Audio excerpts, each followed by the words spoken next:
Hello' everyone, সকলোকে স্বাগতম জনাইছো আমাৰ চেনেল কেৰিয়াৰ স্কোপ লৈ। তো আজি আমি এটা নতুন ভিডিঅ' লৈ আপোনালোকৰ ওচৰত আহিছো। যিসকলে বেংকত কাম কৰিব বিচাৰে, বেংকৰ যিকোনো পোষ্টৰ কাৰণে অপেক্ষা কৰি আছে, তেওঁলোকৰ কাৰণে ভাল খবৰ। নতুন এটা পোষ্ট ওলাইছে, SBI CBO ৰিক্ৰুটমেণ্ট 2026, মানে ষ্টেট বেংকৰ আণ্ডাৰত এটা পোষ্ট ওলাইছে। পোষ্টৰ নাম হ'ল CBO, মানে চাৰ্কেল বেছড অফিচাৰ। ইয়াত আপোনালোকৰ টোটাল ভেকেঞ্চি আছে 2050 পোষ্ট।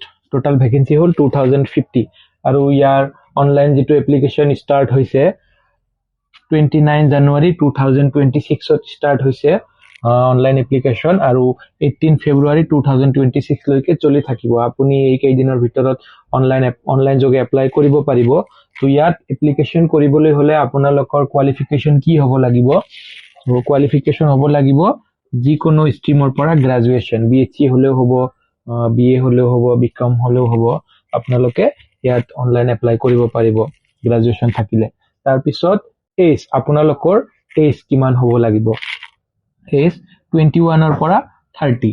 আনৰিজাৰ্ভ যিসকল আছে, জেনেৰেল যিসকল আছে, তেওঁলোকৰ এজ হ'ব লাগিব 21 ইয়াৰ্ছৰ পৰা 30 ইয়াৰ্ছৰ ভিতৰত। আৰু OBC, MOBC এওঁলোকৰ কাৰণে 3 ইয়াৰ্ছৰ এজ ৰিলেক্সেশ্যন আছে, আৰু STৰ কাৰণে 5 ইয়াৰ্ছ আছে, PWDৰ কাৰণে 10 ইয়াৰ্ছ আছে। তাৰপিছত আহিল এপ্লিকেশ্যন ফি। এপ্লিকেশ্যন ফি কিমান হ'ব?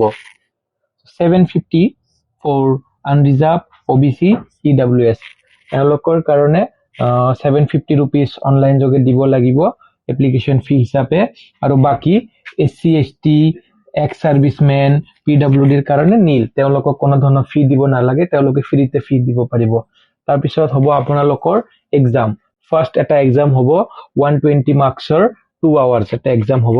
তাত আপোনালোকৰ ইংলিছ কুৱেশ্যন থাকিব 30টা 30 মাৰ্কছৰ, বেংকিং নলেজ থাকিব 40টা 40 মাৰ্কছৰ, ইকনমি থাকিব 30টা 30 মাৰ্কছৰ, কম্পিউটাৰ এপ্টিটিউড থাকিব 20টা 20 মাৰ্কছৰ।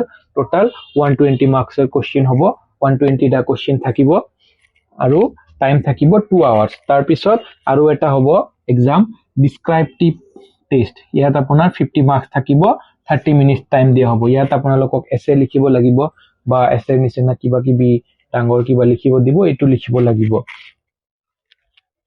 আৰু লাষ্টত ইণ্টাৰভিউ হ'ব। ইণ্টাৰভিউৰ পিছতহে আপোনালোকৰ চিলেকশ্যন লিষ্ট আহিব। চ' আজিৰ ভিডিঅ'ত এইখিনিয়ে। আৰু কথা হ'ল যে ইয়াত আপোনালোকে কেনেকৈ এপ্লাই কৰিব, আমি আমাৰ ভিডিঅ'ৰ ডিছক্ৰিপশ্যনত এপ্লাই কৰাৰ লিংক দি দিম, আপোনালোকে ডাইৰেক্ট তাত গৈ এপ্লাই কৰিব পাৰিব। আৰু এনেকুৱা ধৰণৰ আপডেট পাবলৈ আমাৰ লগত জড়িত হৈ থাকিব। আমাৰ চেনেলটো ছাবস্ক্ৰাইব কৰিব, ফেচবুকত চাই থাকিলে ফ'ল' কৰিব। ধন্যবাদ।